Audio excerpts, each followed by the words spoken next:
Kejriwal jail నుంచి బయటకు వచ్చడంతోనే పెద్ద మిసైల్ ఫైర్ చేశాడు మోడీ పైన. ఈసారి ఈ మిసైల్ మామూలు మిసైల్ కాదు. మోడీ మరోసారి అధికారంలోకి వస్తే ఫస్ట్ ఫైర్ అయ్యేది ఉత్తరప్రదేశ్ ముఖ్యమంత్రి యోగి ఆదిత్యనాథ్. మోడీ ఈసారి గెలిస్తే 2 నెలల్లో యోగి ఆదిత్యనాథ్ పదవి పోతుంది అని అరవింద్ కేజ్రీవాల్ వ్యాఖ్యానించారు. కేజ్రీవాల్ చేసిన ఈ వ్యాఖ్య అవుట్ ఆఫ్ ద బ్లూ రాలే, ఎక్కడి నుంచి ఊడిపడ్డలే. ఇటీవల కాలంలో రాజ్పూట్ యాంగర్ బీజేపీని చాలా చోట్ల కలవర పెడుతోంది. ఇది గుజరాత్లో మొదలైంది. రూపాలా అని పర్షోత్తం రూపాలా అనే అతను రాజ్పూట్లపై చేసిన అనుచిత వ్యాఖ్యలతో మొదలైంది.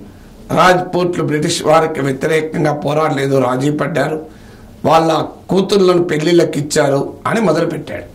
ఇది రాజస్థాన్లోని జైసల్మీర్, బికనూర్ ఆ ప్రాంతంలో బార్మర్లో రవీందర్ భాటి అనే 26 ఏళ్ల యువకుడు బీజేపీని ఇవాళ సవాల్ చేస్తూ ఒక ఫినామినగా బయటకు వచ్చాడు. రవీందర్ భాటి పైన ఇవాళ నేషనల్ మీడియాలో కూడా పేజీలు రాస్తున్నారు. సో అక్కడి నుంచి ఇది యూపీకి కూడా పాకింది, మధ్యప్రదేశ్కి వెళ్ళింది. యూపీలో కూడా బాయ్కాట్ బీజేపీ అనే పిలుపు రాజ్పూట్ సంఘాలు ఇచ్చాయి. సోషల్ మీడియాలో నార్త్ ఇండియాలో హిందీ మాట్లాడే ప్రాంతాల్లో ఈరోజు రాజ్పూట్ సోషల్ మీడియా క్యాంపెయిన్ మామూలుగా నడవడం లేదు. యోగి ఆదిత్యనాథ్ మినహా మిగతా బీజేపీ వాళ్ళని బాయ్కాట్ చేయాలని.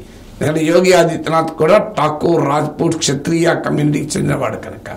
సో యోగి ఆదిత్యనాథ్ను మోడీ మారుస్తాడు అని వాస్తవంగా ఈ రాజ్పూట్ తిరుగుబాటు నుంచి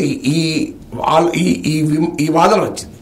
సో ఆల్రెడీ రాజ్పూట్ సోషల్ మీడియాలో రాజ్పూట్ ఇంటరాక్షన్లో యోగి ఆదిత్యనాథ్ను మోడీ మారుస్తాడని బాగా ప్రచారం జరిగింది. ఆ ప్రచారాన్ని కేజ్రీవాల్ పట్టుకున్నాడు. సో కేజ్రీవాల్ ఏదో తనకు తోచింది తన అనలే. సో ఆల్రెడీ గ్రౌండ్ లెవెల్లో ఉన్నటువంటి ఒక అనుమానాన్ని ఆయుధంగా కేజ్రీవాల్ మార్చాడు. సో మార్చి హిందుత్వ క్యాంపులోనే ఒక కొత్త డివిజన్ తీసుకొచ్చేటువంటి ప్రయత్నం యోగి ఆదిత్యనాథ్ చేశాడు, అరవింద్ కేజ్రీవాల్ చేశాడు. సో దీనికి బ్యాక్గ్రౌండ్ కూడా ఉంది. ఎందుకంటే యోగి ఆదిత్యనాథ్ను వాస్తవంగా అంతకు ముందే మార్చాలి అని ప్రయత్నం చేశారు కూడా. కానీ యోగి ఆదిత్యనాథ్ను మార్చడానికి బిఎల్ సంతోష్ ఇతర నాయకులు ఢిల్లీ లక్నోల చుట్టూ అనేక ట్రిప్పులు కూడా కొట్టారు. ఆ సమయంలోనే లక్నోలో యోగి ఆదిత్యనాథ్ను మార్చుతారు అనే ప్రయత్నాలు జరుగుతున్నాయి అని వార్తలు వస్తున్న సమయంలో ఏకంగా ఢిల్లీలో యోగి ఆదిత్యనాథ్ పోస్టర్లు పెద్ద ఎత్తున వెలిశాయి. అంటే నీవు లక్నోకు వచ్చి నాకు ఎసరు పెడితే నేను ఢిల్లీకి వచ్చి నీకే ఎసరు పెడతాను అని యోగి ఒక రకంగా మెసేజ్ పంపాడు. యోగి ఆదిత్యనాథ్ గతంలో కూడా బీజేపీ ఆయన మద్దతుదారులు టికెట్ ఇవ్వనప్పుడు గోరఖ్పూర్ ఏరియాలో తన వాళ్ళని పెట్టి ఆయన గెలిపించుకున్న సందర్భాలు కూడా ఉన్నాయి. ఎందుకంటే ఆయనకు హిందూ వాహిని అని ప్రత్యేక దళం కూడా ఉంది.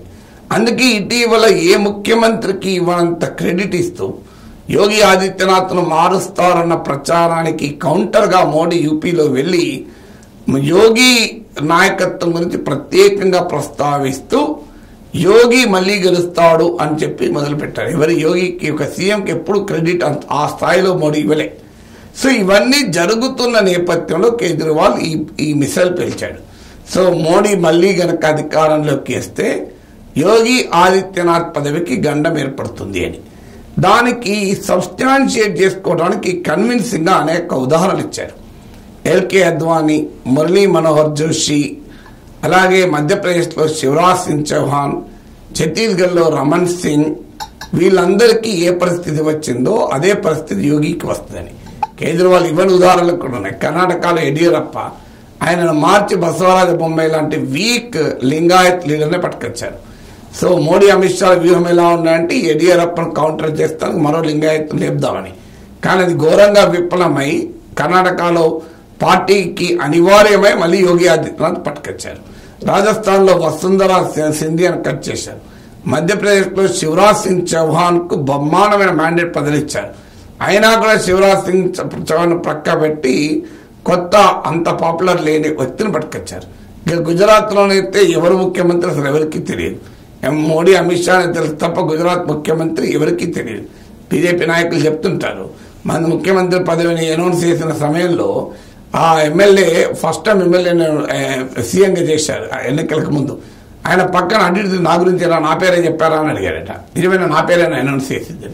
ఆయనకు కూడా అంత ఆశ్చర్యం పడేలా జరిగింది. సో అలాగే తెలంగాణలో బండి సంజయ్ని మార్చారు. ఇది ఎక్కడైనా చూడండి, ఒక బలమైన రీజనల్ లీడర్ ఉంటే అతను మార్చేస్తారు. నేషనల్ కూడా బలమైన లీడర్ ఉంటే మారుస్తారు. నితిన్ గడ్కరీని పార్లమెంటరీ బోర్డు నుంచి కూడా తొలగించారు. ఆయన పార్టీ పూర్వ అధ్యక్షుడు, సాధారణంగా ప్రోటోకాల్ ప్రకారం కూడా పూర్వ అధ్యక్షులు కొనసాగిస్తారు. అలా ఎక్కడ తనకు పోటీ ఉంటే వెంకయ్యనాయుడు యాక్టివ్ పాలిటిక్స్లో ఉండాలని కోరుకున్నాడు. సౌత్ ఇండియా నుంచి ఆయన ప్రామినెంట్ లీడర్, ఆయన వైస్ ప్రెసిడెంట్ చేసి క్లోజ్ చేశారు ఆయన చాప్టర్. ఆయన యాక్టివ్ పొలిటికల్ క్యారియర్ క్లోజ్ చేశారు.